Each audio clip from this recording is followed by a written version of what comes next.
In this video, I'll show you a detailed step-by-step guide on how we make Orban here at St. Verena American Coptic Orthodox Church located in Nashville. The purpose of the video is to not only help standardize a consistent way of making Orban that will give your priest a hard time picking out the perfect Orban out of the batch during liturgy, but also to educate and give insight about the process and why we do things a certain way while making Orban. I'll have all ingredients and equipment listed in the description for your reference. The first thing I do when I walk into Bethlehem, which is what the designated room for making Orban is called, is turn on the Psalms of David and then I'll check the temperature and humidity of the room. Both of these will factor into how the dough will behave throughout the process of making Orban. If the humidity is below 40%, I'll use this recipe card. And if the room is above 40%, I'll use this recipe card. If you don't have a humidity meter, you can gauge based on the warmth of the room. If it's warmer, you'll want to use the second recipe card, and I encourage you to pause the video and screenshot so you can reference this later. The recipe on the left half of the cards is our go-to for the divine liturgies with a larger congregation like on a Sunday liturgy. This recipe will be used to make 18 large Orban, and the recipe on the right side will be used usually for weekday divine liturgies, making 10 smaller Orban.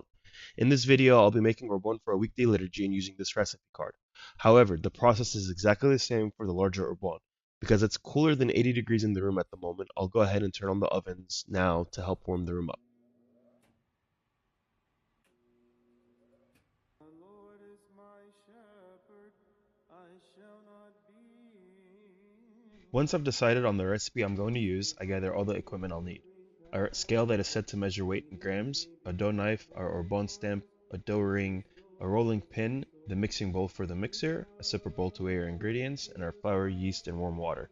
First, I'll measure out the yeast, which this recipe calls for 6 grams of yeast.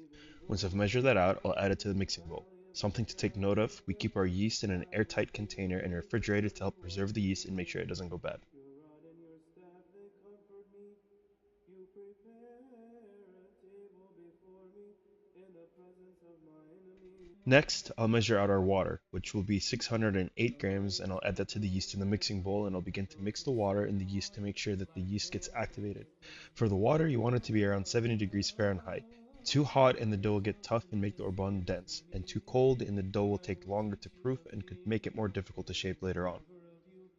Loves life and desires to see many good days. Keep your tongue from evil, their troubles. The Lord is close to the brokenhearted and saves those who are crushed in spirit. Checks all his bones, not one of them will be broken. Evil will slay the wicked one. Whatever water is remaining, I'll pour into the proofer to begin creating moisture in the proofer. The Lord will protect him and preserve at night.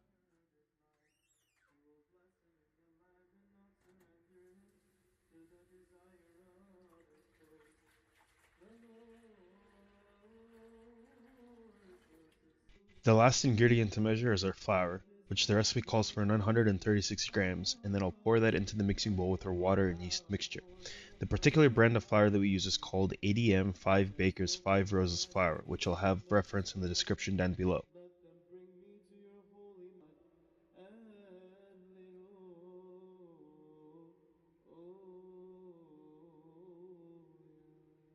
my heart is stirred by noble theme as I recite my verses for the king. My tongue Once I've measured out my flour, I'll add it to the water and yeast mixture, and then I'll set the mixing bowl with our dough hook into the mixer and set the timer to 15 minutes. O daughter, consider and give ear. Forget your people and your father's house. The king is enthralled by your beauty. Honor him, for he is your Lord. The daughter of Tyre will come with a gift. Men of wealth will seek your favor. All glorious is the princess within her chamber. Her gown is interwoven For with our weaving. particular mixer, we have the speed set to All speed 1. beauty is While laid the dough is mixing, I'll clean up a little and put the dirty dishes in the sink. and are brought to you. After the dough has been kneaded for 15 minutes, it should look like this.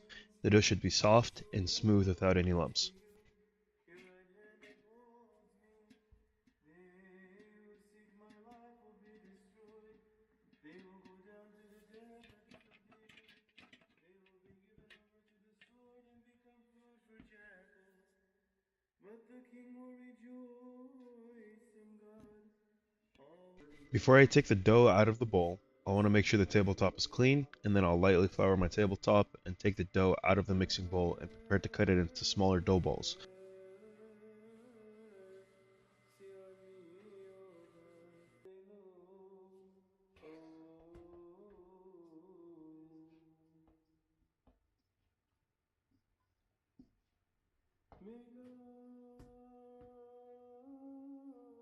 I like to roll the dough out like this because it allows me to get an accurate cuts to the right weight. The recipe card tells us to measure the dough balls to 150 grams.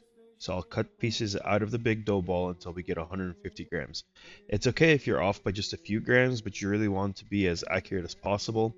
Plus or minus 10 grams is okay.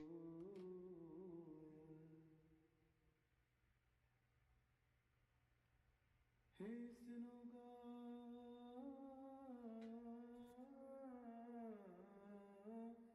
O Once you've cut all your dough balls to size, you'll want to begin to shape them into as perfect of a ball as possible.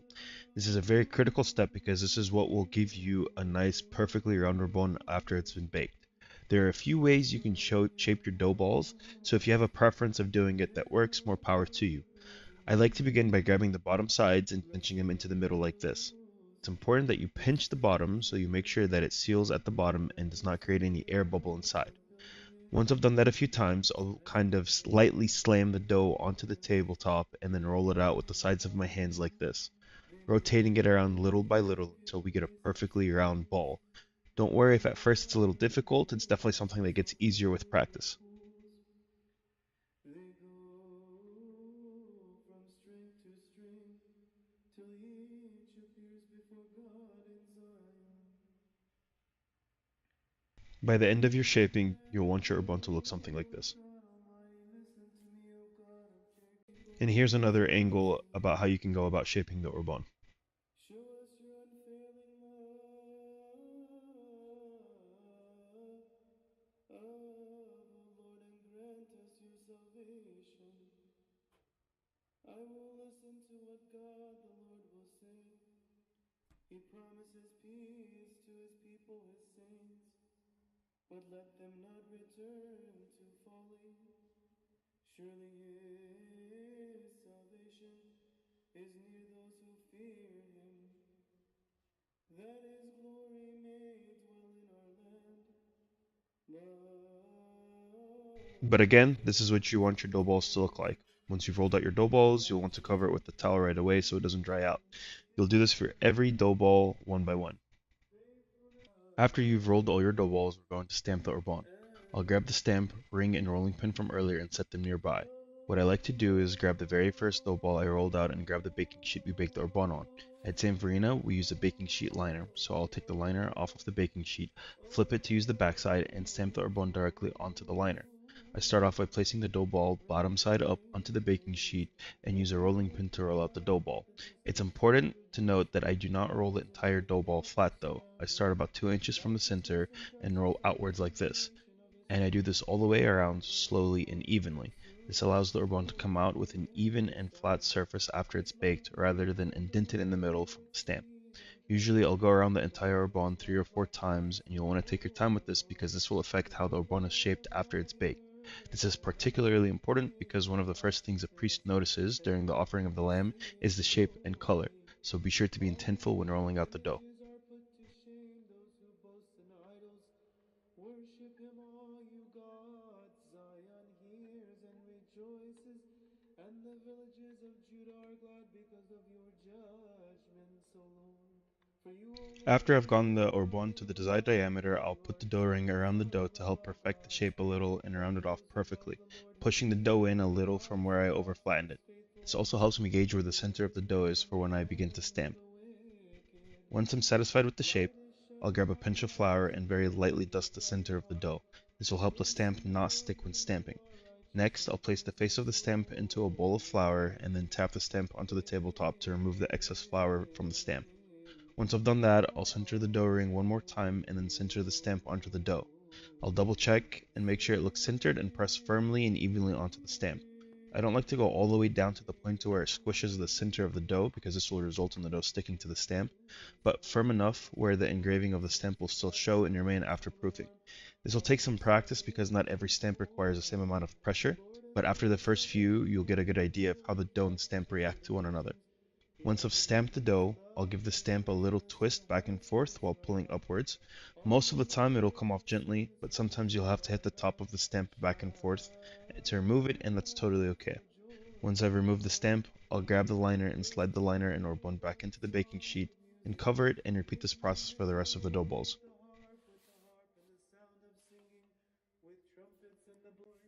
Let them sing before the Lord, for he comes to judge the earth. He will judge the world in righteousness and the peoples with And equity. here's another angle on how I go about rolling out the Spread the Orban. order of Melchizedek. The Lord is at your right hand. He will crush kings on the day of his wrath. He will judge the nations, heaping up the dead and crushing the rulers of the horde. He will drink from a brook beside the way. Therefore he will lift up his head. Alleluia. I will extol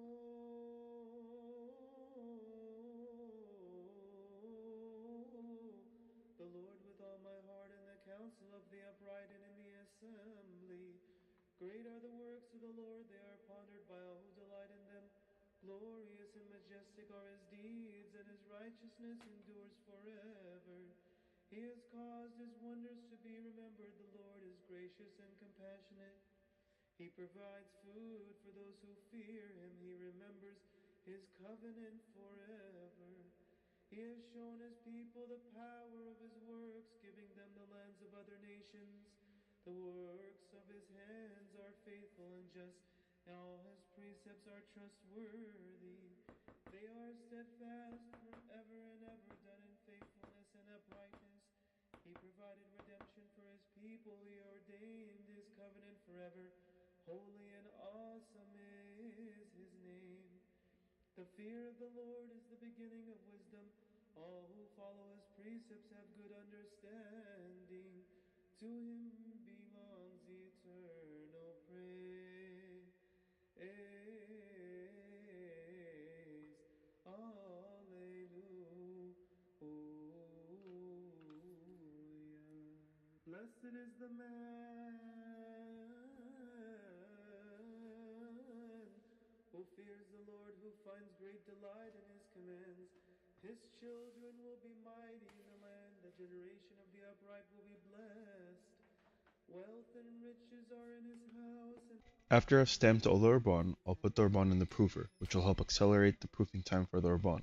The recipe card tells us to keep it in the proofer for between 40 and 60 minutes. You'll just want to keep your eye on the Orban for it to expand a little, but not too much to the point to where the stamp is faded and not readable. This is what you want to aim we for. have heard And the don't worry if you don't have a proofer, you can still leave the Orban to proof with the warmth of the room, it'll just take a little longer for it to rise. After the Orban has proofed, I'll start to poke the holes into the center. You'll want to use something with the diameter of a chopstick to poke these holes. First, I'll dip the chopstick into water and poke 3 holes on the left side of the center and then 2 on the right side of the center. The 3 holes on the left represent the nails in Jesus' hands and feet, and the 2 on the right represent the crown of thorns and when Jesus was stabbed in the side with the spear. These are things that we're encouraged as Orban makers to meditate on while we're listening to the Psalms. My soul thirsts for you, my body longs for you, in a dry and weary land where there is no water. I have seen you in the sanctuary and beheld your power and your Once the holes are poked, we'll place the Orban in the ovens that are set to 350 degrees Fahrenheit and bake the Orban for about 20 or 25 minutes. your salvation among all nations. May the peoples praise you, O God. May all I like to keep my eye on the Orban for the first few minutes because more often than not, I'll need to go back and repoke the holes in the Orban to avoid it closing up and trapping air inside, which would then cause it to overexpand, crack, and not be presentable. When I repoke the holes a second time, I dip the chopstick in flour rather than water.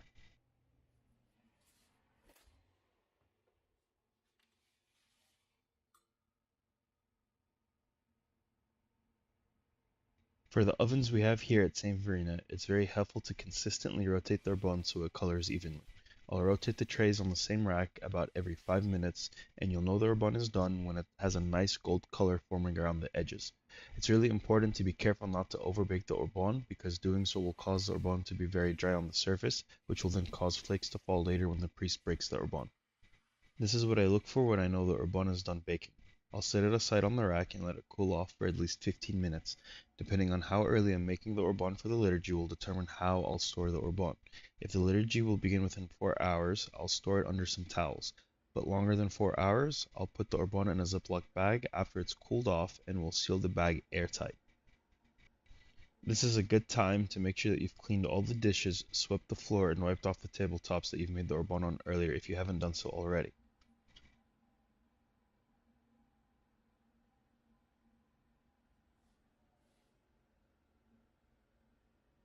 And this is how we make our bond from A to Z here at St. Verena. Hopefully you found this video helpful and learned something new about the process. We'll have a lot of the resources and the materials used in the description down below. God bless.